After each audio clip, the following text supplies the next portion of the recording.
Jujur saja, permainan semalam di luar ekspektasi saya. Timnas Indonesia bisa menahan Arab Saudi. Walaupun ya kalau kita bilang tentang sempurna, ya belum sempurna sih permainan timnas. Mari kita bahas dari sudut pandang penikmat sepak bola, bukan pengamat sepak bola. Dari Sabang sampai Merauke, kita bersaudara.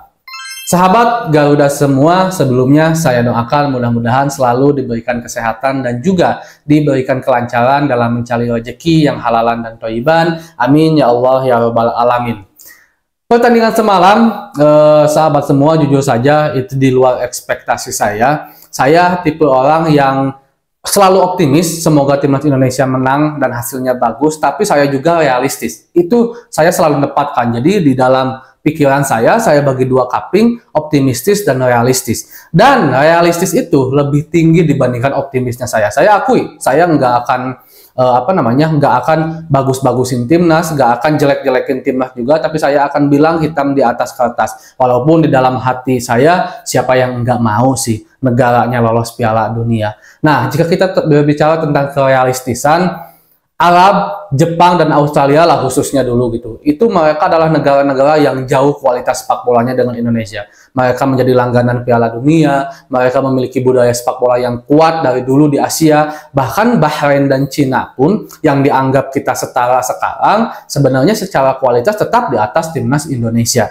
Dan saya pun ngerasa timnas Indonesia akan kesulitan saat melawan Arab semalam. Memang kesulitan, tapi buktinya di laga-laga di pertandingan awal khususnya sebelum gol tercipta, timnas Indonesia itu bermain kompak banget. Ini menunjukkan kalau kita memiliki kualitas. Permainan semalam bagi saya semacam menampar lah ke diri pribadi saya bahwa kita udah benar-benar berkembang loh. Perkembangan kita udah sangat jauh loh. Kurang lebih seperti itulah gitu. Walaupun saya mengakui timnas Indonesia udah sangat berkembang dengan adanya Coach Sintayong, pemain-pemain yang berkualitas. Tapi saya tidak menyangka kalau perkembangannya akan sepesat ini.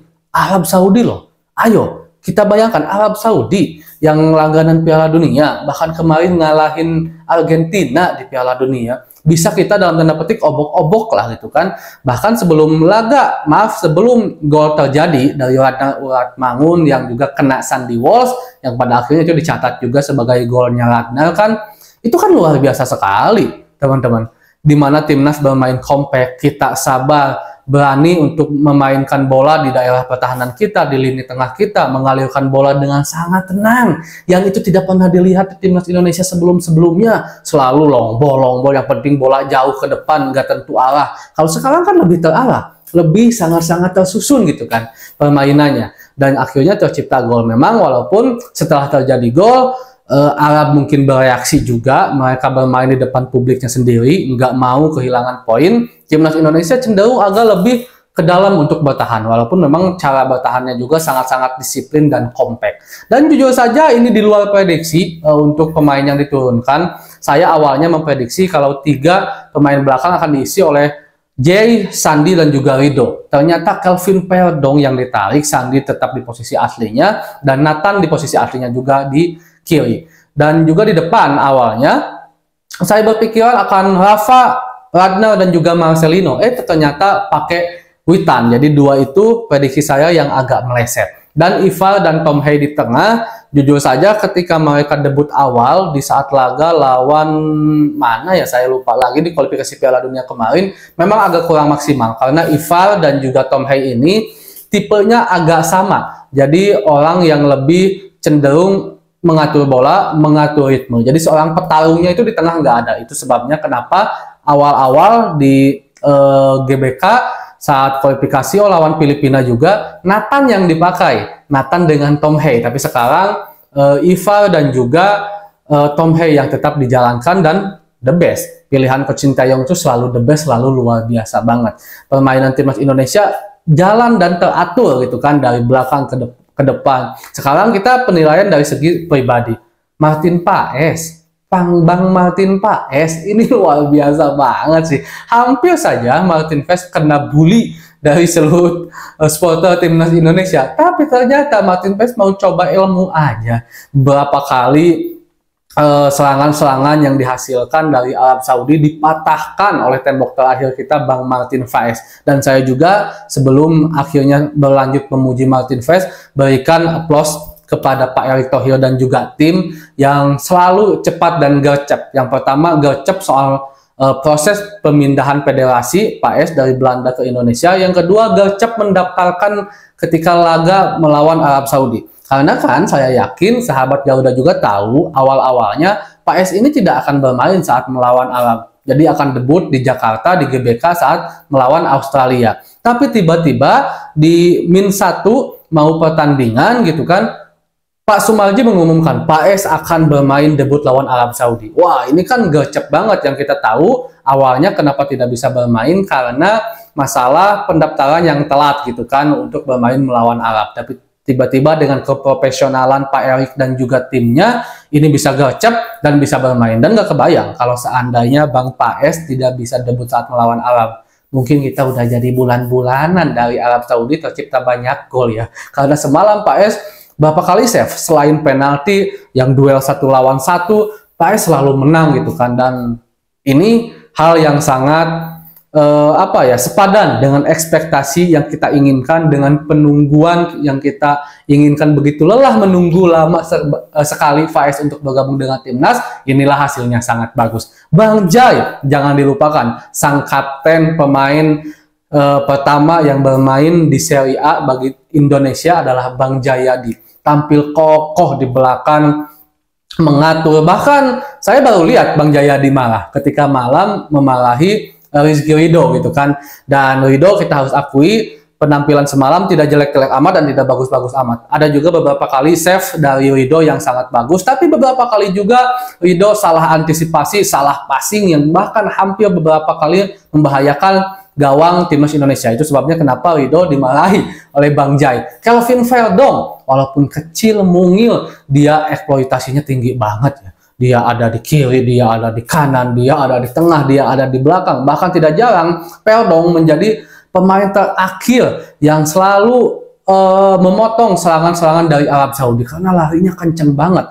Walaupun kecil, tapi dia tidak takut untuk berduel dengan pemain-pemain besar dari Arab Saudi. Ini luar biasa banget gitu kan. Untuk Nathan dan Sandy Walsh bagi saya tampil apik dua-duanya. Cuman memang kalau untuk penyerangan lebih cenderung di Sandy ya. Sandy begitu tinggi gitu kan, membantu serangan, bahkan tidak jarang dia ada di posisi striker, ada posisi di depan gitu kan ketika serangan balik. Dan ini juga mungkin instruksi yang diperintahkan langsung oleh Coach Shin Taeyong kepada Sandy. Nathan juga tampil bagus di kiri dan ini pilihan yang tepat gitu kan. Ivar dan Tom Hey berhasil untuk membuat lini tengah Arab Saudi cukup kocar-kacir sebenarnya di menit-menit awal ya sebelum terjadinya gol. Cuman setelah terjadinya gol cenderung memang lebih mundur ke depan, di mana timnas Indonesia lebih menunggu karena ini juga mungkin ya keadaan yang mengharuskan timnas Indonesia bermain seperti itu untuk sementara ini, karena kita belum memiliki pemain-pemain yang memang compact untuk melakukan sebuah possession football yang kuat. Ditambah juga karakter Coach Shin Taeyong memang seperti ini, tipe sepak bola yang pragmatis, tidak terlalu mementingkan permainan possession football. Yang penting efektif dan efisien, 1, 2, 3 sentuhan, 1, 2, 3 pemain menyerang bisa terjadinya gol, dan itu luar biasa banget. Witan, Radnar, dan juga Rafa, dari 3 ini yang jelas sang botaknya aku Radnar Ulatmangun tampil sangat terbaik. Dia benar-benar seperti kerasukan Wahaji Benjema, dia ada di belakang, dia ada di kiri. Kalau Radnar itu kan dia mengeluarkan statement dari dirinya sendiri kalau dia nggak terlalu suka berlari katanya. Bahkan saya pun lebih menyukai bola yang ada di kakinya dibandingkan bola yang long ball ke depan harus dia kejar itu kan. Dan ini juga sebenarnya memberikan semacam jawaban kepada kita kalau Radnar itu nggak terlalu suka lari-lari. Tapi di semalam Radnar bantu ke belakang, dia ada di kiri, dia ada di kanan, dia pressing. Bahkan salah satu man of the match kalau menurut saya selain Martin Fes,